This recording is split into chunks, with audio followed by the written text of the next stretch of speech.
सभी को नमस्ते, जय हिंद जय भारत। मैंने आपसे कहा था कि मैं उन क्वेश्चनों को लेके आऊंगा, उन जो क्वेश्चनों को बच्चे एग्जाम में छोड़ देते हैं। अगर आपको सच में मैथ से प्यार ना हो जाए तो बताना। आप वीडियो को लास्ट तक देखिएगा। जितने सारे क्वेश्चन हैं, हर क्वेश्चन में आप ना पूरा कॉन्सेप्ट झोंक दोगे, क्योंकि ये वो क्वेश्चन है जैसे आप देखोगे एसएससी जीडी का क्वेश्चन है, सीजीएल का भी क्वेश्चन लिया मैंने। तो एसएससी जीडी अगर आप तैयारी करना चाह रहे हो भाई, या एसएससी का कोई सा भी एग्जाम हो, तो ये मेरे भाई आपके लिए बहुत ही महत्वपूर्ण होने वाला है। तो जरा आइए सबसे पहले क्वेश्चन पे आइए, क्वेश्चन को पढ़िएगा और चीजें एक बार में तो समझ ही नहीं आएगा। बच्चा क्या करेगा, छोड़ देता है। आपको छोड़ना नहीं है भाई। कह रहा कि एक ट्रेन स्टेशन पी से शुरू होती है और station Q R S T से होते हुए यू तक जाती है। मतलब पी से शुरू हो रही मेरे भाई ये, और ये क्यू आर एस टी से लेके यू तक जाती है मेरे भाई। ठीक है, अब देखो क्या कह रहा, यह station Q R S T पर 2, 4, 6, 8 मिनट तक रुकती है। यहाँ पे 2 मिनट, 4, 6 और 8 मिनट रुक रही है मेरे भाई। ठीक है, पी और क्यू के बीच की दूरी कितना है, 50 किलोमीटर। क्वेश्चन को करते जाओ ऐसे जैसे मैं कर रहा हूँ ना मेरे भाई, रफ शीट पे ऐसे बनाते जाओगे तो कभी कोई दिक्कत नहीं होगी। चीज़ों को समझिए, जो इसने कहा उस चीज़ को मैंने यहाँ पे उतार दिया। अब कह रहा है यदि ट्रेन स्टेशनों के बीच की दूरी की बीच एक समान गति से 70 मिनट तक चलती है, तो स्टेशन पी और यू के बीच की औसत गति, पहले बताओ औसत गति मतलब क्या, एवरेज स्पीड। एवरेज स्पीड होती क्या है, एवरेज स्पीड होती है कुल दूरी बटे कुल समय। तो अब यहाँ पे बच्चा कंफ्यूजन में होगा, क्योंकि अगर जिसका कॉन्सेप्ट क्लियर है वो सीधे निकाल देगा। कह रहा कुल दूरी बटे कुल समय। तो बताओ जरा, उत्तर बताओ। आप कमेंट बॉक्स में कमेंट करो, यहाँ पे आप वीडियो को रोको और खुद एक बार करने का प्रयास करो, तो आपको समझ में आएगा। कुल दूरी तो आपको पता है, पी से यू तक की बात हुई है, कितना है मेरे भाई, 50। ठीक है, कितना है, 50। अब आपसे पूछा है कुल समय, तो कुल समय तो देखो, एक बात तो इसने बोला कि भैया 70 मिनट तक तो कंटिन्यू चलती है, 70 मिनट तक तो कंटिन्यू चलती है। आपको यहां पर समझना होगा कुल समय मतलब कि पी से लेके यू तक पहुंचने में कुल समय तो 70 मिनट तो चली है, लेकिन साथ ही ये जो समय है ये भी तो मेरे भाई काउंट होगा, ये भी तो काउंट होगा। तो इनको काउंट करो, 6, 4, 10, 10, 10, 20, मतलब 20 मिनट रुकी है। तो कुल टोटल समय आप देखोगे तो कितना हो गया, 70 मिनट और 20 मिनट, कितने हो गया आपका, 90 मिनट। अरे हाँ या ना, बात समझ में आई नहीं। बच्चा यहीं पे गलती करके इस क्वेश्चन को छोड़ के आया था, आप भी छोड़ के आओगे मेरे भाई। तो आपको नहीं छोड़ना है, आपका जो है कॉन्सेप्ट क्लियर होना चाहिए। तो क्या हो जाएगा, 50/90। 50/90 मिनट का मतलब क्या होता है, 3/2 घंटा। 3/2 घंटा मतलब 1.5 घंटा होता भाई, इसको 1.5 घंटा लिख दो। 1.5 घंटा कैसे लिखोगे, 3/2, 2 ऊपर कर दो मेरे भाई। तो क्या हो जाएगा, 100/3। 100/3 किलोमीटर प्रति घंटा कहाँ है, डी फॉर दिल्ली। बात समझ में आ गई मेरे भाई? अगर समझ में आ गई तो अगला क्वेश्चन देखो, तुम बताना इसको कर पाओगे नहीं कर पाओगे। अब मैंने कहा ना कि प्रीवियस ईयर क्वेश्चन आपके लिए क्यों इंपॉर्टेंट है, इस वजह से इंपॉर्टेंट है मेरे भाई। अब आप कहोगे फिर मुझे कहाँ से करूं? अगर मेरे भाई आप एसएससी जीडी की तैयारी कर रहे हो तो आपके लिए सबसे बेहतरीन प्रीवियस ईयर क्वेश्चन होंगे, सबसे बेहतरीन आपके प्रीवियस ईयर क्वेश्चन होंगे। आओ अगला क्वेश्चन पे आओ भाई, इसको करने का प्रयास करो। इसे पूरा कॉन्सेप्ट आपका यूज हो जाएगा, एक क्वेश्चन से पूरा कॉन्सेप्ट आपका यूज हो जाएगा भाई। एक ट्रेन 48 किलोमीटर प्रति घंटा से चलते हुए एक खंभे को 24 सेकंड में पार करती है, और 280 मीटर प्रति लंबी ट्रेन बी को 18 सेकंड में पार करती है। ट्रेन ए के विपरीत दिशा में चल रही है। ट्रेन बी उसी दिशा में 52 सेकंड से चलती गति से चल रही 220 मीटर लंबी ट्रेन सी को कितने समय में पूरी तरह पार करेगी। बहुत बेहतरीन क्वेश्चन है ये भी आपका। आईसीएआर बहुत अच्छे क्वेश्चन बनाता है मेरे भाई। अब देखो बहुत आसानी से समझो, यहाँ पे आपके सारे कॉन्सेप्ट, मैंने कहा सारे कॉन्सेप्ट यूज हो गए। एक ट्रेन ए है, ये ट्रेन ए है, एक व्यक्ति को ये पार करेगी भाई। ठीक है, एक व्यक्ति को पार करेगी कितने से, 48 किलोमीटर प्रति घंटा की चाल से, 48 चाल से 18 सेकंड में। अब यहां से आप समझिएगा, ठीक है, यहां से आप समझिएगा इसके आगे क्या बोला है। पहले आप क्वेश्चन को समझ जाओ, पूरा आपके माइंड में आ जाएगा हमें निकालना क्या है। फिर कहता है एक खंभे को पार, एक खंभा है भाई, एक खंभा है, इसको मान लो व्यक्ति नहीं है, खंभा है।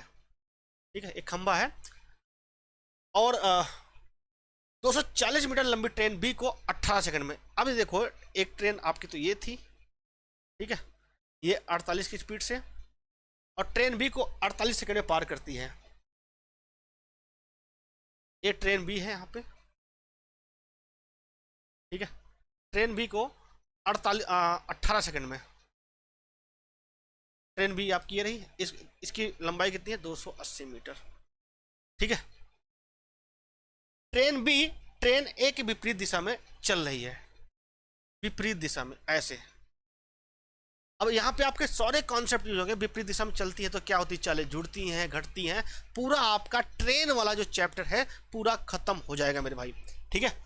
फिर अगला क्या कह रहा है, अब देखो ट्रेन बी उसी दिशा में 52 किलोमीटर प्रति घंटा की चल रही 220 मीटर लंबी ट्रेन। अब ट्रेन बी का मुकाबला होगा किससे, ट्रेन सी से। इसका मुकाबला होगा ट्रेन सी से, ठीक है। ये क्या कह रहा है, उसी दिशा में, अगर ये इस दिशा में जा रही है तो ये भी इस दिशा में जाएगी।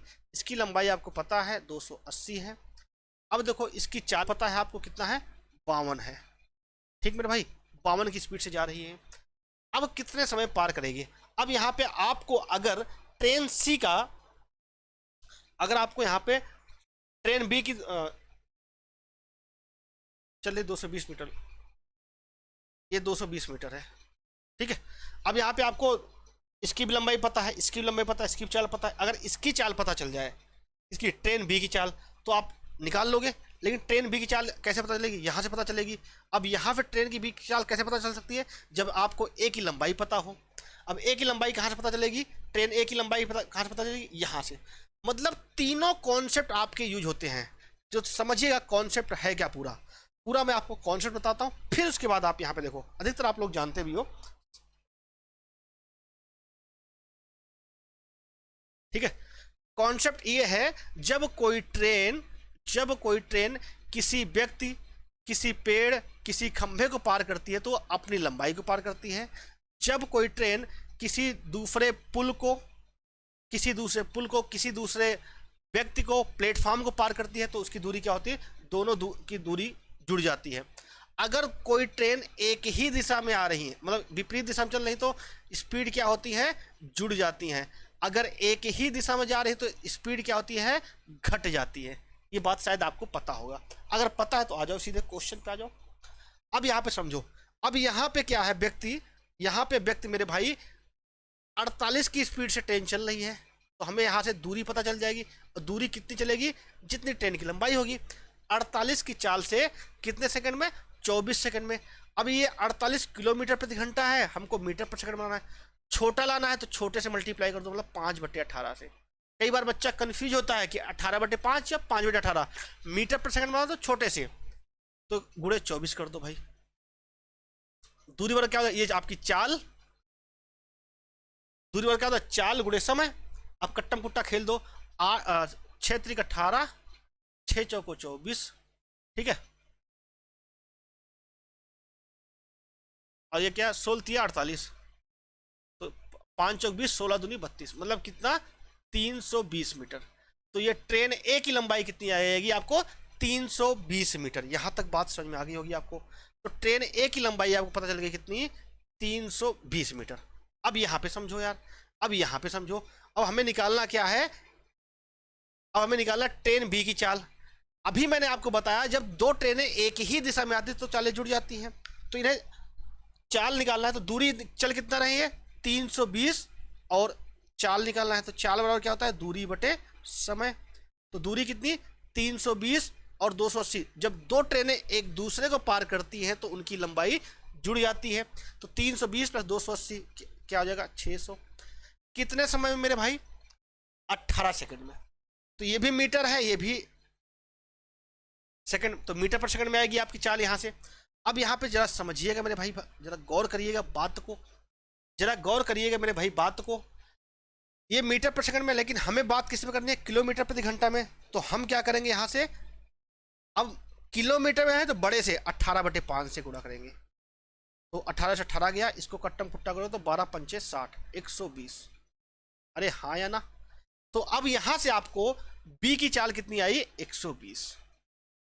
पर बी की चाल कितनी आई, बी की चाल, अब जो चाल आई है दोनों टोटल, दोनों की मिलने के बाद चाल आई है, मतलब इसकी चाल ए और बी की चाल मिलके कितनी आई 120। तो मेरे भाई बी की चाल कितनी होगी 120 माइनस 48, मतलब कितना 72। बात समझ में आ गई मेरे भाई। अब यहां से आपको बी की चाल पता चल गई कितनी 72। दोनों एक ही दिशा में जा रही हैं, अगर एक ही दिशा में जाती हैं तो चालें क्या होती है घट जाती हैं। अब यहां से आपको ये बात तो पता है, ये बात तो आपको पता है ना कि हमें दूरी कितनी चलनी है, हमें समय निकालना है। समय क्या होता है दूरी बटे कितने समय पार करेंगे, दूरी बटे चाल। दूरी आपको पता है, दूरी कितनी है भाई 500, भाई 280 ये और 220 ये, कितना हो गया 500। अब दोनों ट्रेन एक ही दिशा में जाए तो चालें क्या होगी घट जाएंगी। तो 72 में से 52 चला गया, 72 में से 52 चला गया, क्या आ जाएगा बटे 20। ये क्या आया आपका, ठीक है भाई। अब क्या है किलोमीटर प्रति घंटे के लिए क्या करेंगे 18/5। हाँ भाई यहां तक बात समझ में आई नहीं आई, तो कट्टम कुट्टा खेल दो, 0 से 0 गया, ये गया आपका 10 बार, ये गया 9 बार, क्या आएगा 90 सेकेंड। हाँ भाई 90 सेकेंड, ये क्या आया आपका 90 सेकेंड। अब 90 सेकेंड आया तो 90 सेकेंड क्या लिख सकते हो आप, एक सही मतलब 1.5 मिनट, क्या आ जाएगा आपका 1.5 मिनट। बात क्लियर है, एक ही क्वेश्चन से आपका सारा कॉन्सेप्ट निकल गया मेरे भाई। अब आ जाओ, एक और क्वेश्चन है आपका, बहुत अच्छा क्वेश्चन है भाई, कहाँ गया ये क्वेश्चन है। अब आप कहोगे सर मुझे एसएससी जीडी की तैयारी करनी है, तो मैं आपसे यही बात बोलता हूं हमेशा कि पीवाईक्यू करो। अब आप कहोगे पीवाईक्यू मैं कहां से करूं, तो मैं भाई आपको बता सकता हूं, बहुत ही अच्छी बुक है आपकी एसएससी जीडी कांस्टेबल की आती है, चक्षु पब्लिकेशन की, आप इसको चाहो तो ले सकते हो।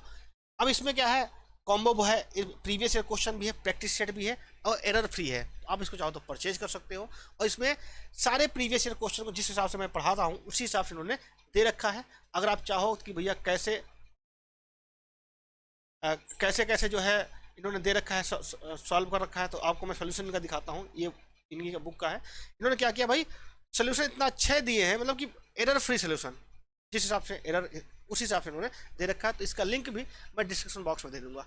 आ जाओ अपने अगले क्वेश्चन पे मेरे भाई, अगले क्वेश्चन पे आ जाओ, जरा इसको बताओ कहाँ गया क्वेश्चन भाई,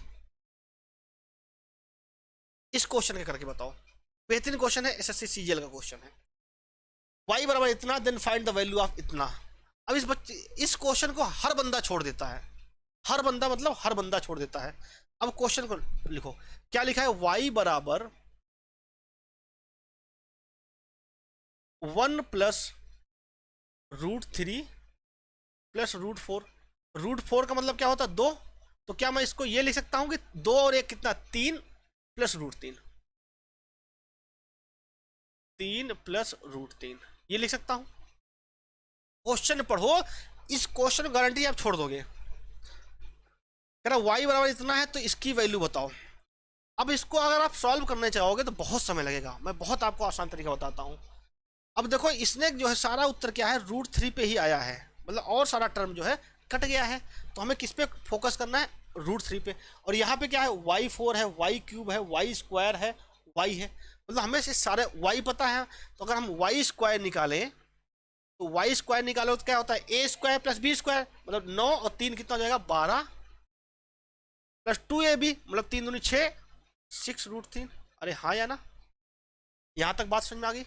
अब अगर मैं कहूं y³, y³ कितना होगा मेरे भाई, अगर मैं आपसे कहूं कि y³ तो y³ आप बताओगे इनका हमें मल्टीप्लाई करना पड़ेगा। तो ये हमें किस पे फोकस करना है, सिर्फ √3 वाले फोकस करना है, बाकी और चीज छोड़ देना है। इनका मल्टीप्लाई करोगे तो ये 12√3 और प्लस का 18√3, 12 18 कितना हो जाएगा 30√3। अरे हाँ या ना, यहां तक बात समझ में आ गई। अब देखो अगर हमें निकालना हो y4, तो y4 कैसे निकलेगा मेरे भाई, y4 मतलब क्या y का स्क्वायर कर दो, y² का स्क्वायर कर दे, y² का अगर हम स्क्वायर कर देते हैं तो हम निकल जाएगा। तो अगर मेरे भाई हम y² का स्क्वायर करेंगे तो हमें स्क्वायर पे फोकस करना है इस वाले टर्म पे, क्योंकि ये a² प्लस b², यहाँ से तो √3 गायब हो जाएगा, प्लस 2ab, मतलब 2ab 12 × 72 दूना 144, 144√3 आएगा। अरे हाँ या ना, ये निकालने में कोई दिक्कत किसी को? प्लस में कुछ और होगा यहाँ पे, हमें नहीं पता, उसे हमें लेना नहीं, हमें सिर्फ √3 वाला टर्म पे फोकस करना है। अब देखो इसने क्या बोला, 2y², 2y⁴। तो अगर इसमें हम 2y4 निकालेंगे तो क्या हो जाएगा, 244 का 2 गुना कितना हो जाएगा, 288। हाँ, √3 को आप कॉमन ले लीजिएगा, सब में √3 रहेगा तो उसको कॉमन ले लीजिएगा। माइनस 8y³ y³ कितना आया था आपका, 30√3, तो 8 से मल्टीप्लाई करो तो 8 3 24, 240। ठीक है, माइनस 6y², 6y²। अब देखो y² आपने कितना निकाला था, हमें √3 वाला फोकस करना है ये, तो 6 में 6y², तो इसका तो भाई बरछंग 72 हो जाएगा, ये तो इसको बाहर करना है, सिर्फ √3 वाला मल्टीप्लाई को लेना है, तो 6 छंग 36। ठीक है, और प्लस का 28y, 28y, तो ये क्या हो जाएगा 28। ठीक, यहां तक बात समझ में आ गई मेरे भाई, यहां तक बात समझ में आ गई, यहां तक किसी कोई दिक्कत नहीं। अब अगर आप इसको देखोगे, इसको सॉल्व करोगे, तो यहां पे अगर आप देखोगे तो ये क्या हो गया, 48 माइनस 8, मतलब क्या आ जाएगा 40√3, 40√3, ये आपका सीधा उत्तर आ जाएगा 40√3। अगर आप बताइएगा, अगर आप पसंद करते हो तो ऐसे वीडियो और भी क्वेश्चनों को मैं लेके आऊंगा। अगर आप कहोगे तो मेरे भाई कमेंट बॉक्स में कमेंट करिएगा क्या क्वेश्चन मजेदार थे कि नहीं थे। तो हम नहीं चाहते कि भाई चुन्नू मुन्नू वाले क्वेश्चन, जो छोटे मोटे क्वेश्चन तो वो सब कर ले जा रहे हैं, लेकिन उन क्वेश्चनों को हमें करना है जिन क्वेश्चनों पर बच्चे परेशान हो रहे हैं। तो चैनल को सब्सक्राइब करिएगा, वीडियो को शेयर करिएगा। मिलते हैं नेक्स्ट वीडियो में। जय हिंद, वंदे मातरम।